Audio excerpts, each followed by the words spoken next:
Tuesday, March 3rd, 2020, MONERO 64, home of alternative economics and contrarian views. So it's an emergency video. After the emergency cut by the Federal Reserve, 50 basis points. Am I surprised? No, I'm not. I've been talking about the fact that yields had been dropping quite sharply for the last few weeks, and that we're getting below the Fed funds rate, and that the Fed might even have to do a cut in rates before their meeting on March 19th and March 20th. So I don't like to brag about things because I don't get everything right, but in this case I got it right. It doesn't matter what the reasons they give for it is. I personally think the underlying problem is the loss of faith and confidence amongst banks, Wall Street institutions like hedge funds, mutual funds, broker-dealers.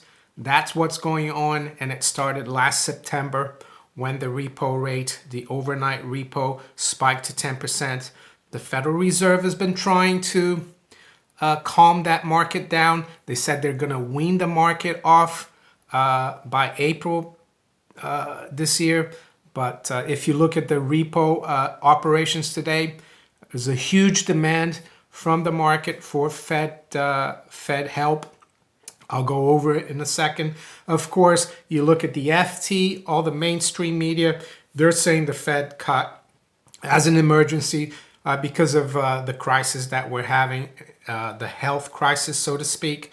And I think people are starting to realize, even the Federal Reserve, that they've been behind the curve. I did a few videos almost 2 weeks ago now about how the crisis was going to affect tourism and travel, which is can affect up to 10% of the world GDP. So if you have a halt in traveling and tourism, let's say of 50%, which is possible with people being concerned and scared about traveling, you could have potentially a drop in world GDP of 5%. We saw the OECD yesterday, of course, revise down their forecast for GDP. The IMF last week, they revised world GDP by 0.1, which is a joke. They're going to revise that a lot lower, in my opinion. So yeah, I also did a video, started talking about the global supply chain, how it could affect not only China, but the whole of the world. And yeah, so I think people are still very complacent. They're starting to lose the complacency now. And the Fed is panicking, in my opinion. And what the Fed did today doesn't seem to be helping. It's 4:30 p.m. London, so 11:30 New York time. And we've got the Dow now down 560 points. So we've lost almost half of what we gained yesterday. S&P is down 60 points, just above 3,031. So it looks like the Fed's desperate rate cut hasn't helped, 50 basis points. Their meeting, of course, is March 19th and 20th. They could even cut again before that meeting. They could cut again by 50. The market now is going to expect another 50. So now we're down to 1% to 1.25%. So yeah, it's getting quite crazy. I expect the Bank of Japan probably to cut tomorrow. We saw the Aussie Central Bank cut earlier today as well. So I was out playing golf. I checked on my phone on the course. I do check the price, and I saw that gold had gone up to like 1620 at the time. And the first thing I thought, oh, the Fed must have done something. And then when I got to the clubhouse and had more time to look at it, I saw that they had cut by 50 basis points. But what caught my attention about today, even more than the rate cut, is the repo and reverse repo operations by the Federal Reserve Bank of New York. So you can see the overnight repo operation for today, which matures tomorrow, of course. There was $108 billion dollars submitted in Treasury and mortgage-backed securities. The Fed only accepted $100 billion because that's how much they've been offering. And if you've been following these overnight repos, they've been around 30 to 40 billion, and now all of a sudden 108 billion in demand. So it was oversubscribed. So what this means is that instead of the Wall Street banks, Wall Street brokers, Wall Street dealers, hedge funds, corporations, instead of dealing with each other and financing their overnight operations by borrowing from each other and providing Treasury and mortgage-backed security collateral, what they're doing is they're dealing with the Fed. And why is that? Well, because I think they don't trust any other financial institution, and that's the problem. This is what happened in '08. So I think this is more than just to do with the current crisis that we have, the health crisis. And this is, don't forget, this has been going on since September. So it wasn't just the overnight repo that was well, it wasn't way oversubscribed. It was 1.08 times oversubscribed. But the term repo, which matures in 2 weeks, the Fed provided 20 billion. And guess how much the market asked for? Almost 71 billion. So that was massively oversubscribed. It shows that financial institutions have even less confidence over a relatively longer term than overnight. So they submitted 47 billion in treasuries and 23.8 billion in mortgage-backed securities. So I think that's the problem for the financial markets. And it's not just a problem for the US financial system, because if you look at the list of primary dealers, there's a lot of foreign institutions there. About half of the primary dealers with the New York Fed are from overseas. They're the so-called too big to fail.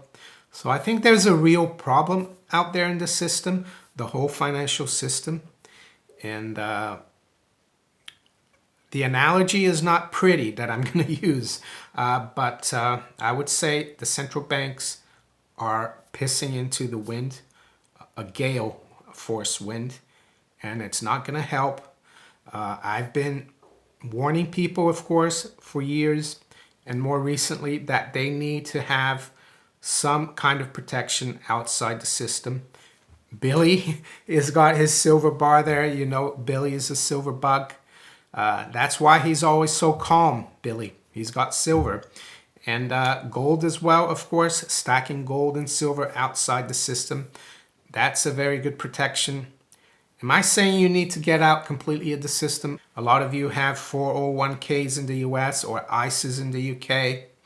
No, I'm not saying that. Don't panic and get out. But what precious metals provide is kind of an insurance that pays off all the time, especially if you're holding on to it. It pays off. So it's good to have a percentage of your wealth, and that's for you to decide in precious metals, gold and silver. Cash outside the system might be good too, but I think cash, Federal Reserve notes or euros or pounds, they're going to keep losing value against precious metals. Of course, I'm not saying you have to get all your money out of the bank, because you need to function, pay bills day to day or month to month in the bank. But I would personally keep a minimum in the bank. I think the system is getting really unraveled right now. And we all know that the FDIC or the FSCS in the UK, they don't have enough funds to protect depositors if there's a systemic crisis. Their assets are only a fraction of the deposits that they guarantee. Am I saying that's going to happen? No, but it's possible. And even if it doesn't happen, the system will probably be bailed out with a lot of money printing. And that's going to mean a loss of purchasing power of the fiat currency. So yeah, I can't emphasize more than ever that I think it's important to have precious metals, of course. I've been saying that for years. Before I sign off, let's have a look at where the markets are. It's getting exciting. And it feels good just to be sitting and watching and knowing that you have some protection against what's going on. And I think it's going to get worse, a lot worse. So right now it's 4:39 p.m. London. We've got spot gold up just under $48 at 1636.70. So up 3%. So I think what happened on Friday, and I thought at the time it was some of that. I know people are talking about margin selling, but I think it was more to do with the bullion banks trying to cover their shorts because they knew what was coming this week. All the central banks cutting, and that was going to put a rocket up gold and silver, and that's exactly what's happened. Silver is at 17.21. It's up 48 cents. Underperforming a little bit here. It's off the highs. We almost got up to 17.50. Need to be patient though. What about the stock market? Well, right now, when I started the video, we were down 500. Right now, we're down 350. So this morning, volatility was still really high. And I think I haven't looked at the volatility or the VIX index, but I would venture to say that it's a lot higher now. Yeah, well, it's at 25, the VIX index. And it's going to stay quite elevated. Dangerous to trade the VIX index though. You need to keep a close eye on it. So right now the Dow is down 300 to 26,400. So we've rebounded a little bit. We're down 1%, but expect to see a lot of volatility. And the dollar continues to drop here. The dollar is actually down almost 1% against the yen. It's down 1/3% against the euro. So the euro is up 1/3. And even the sterling is up today, almost 0.5%. So, as I said early this morning, this is the turn for the dollar to drop against gold. And it's going to continue. And we could see 1,700 easily, I think, by the end of this week. So there you go. Yes, the Fed has panicked. I think they will have to probably cut again. Maybe even before their meeting on the 19th and 20th of March. If the market continues to implode, if we see a lot of demand in the repo market for funds from the Fed, we could see the Fed cut again by 50 basis points and then probably do another 50 on March 20th. And we could see rates down to zero. Very quickly from the Federal Reserve. If you enjoyed this video, make sure you hit the like button, share it far and wide, think about subscribing to the channel if you haven't yet, and you can also follow me on Twitter, Facebook, BitChute, Steemit, and DTube, and I've also got a new blog, moneco64.net. Wrote something in that blog yesterday. Go and visit and have a look.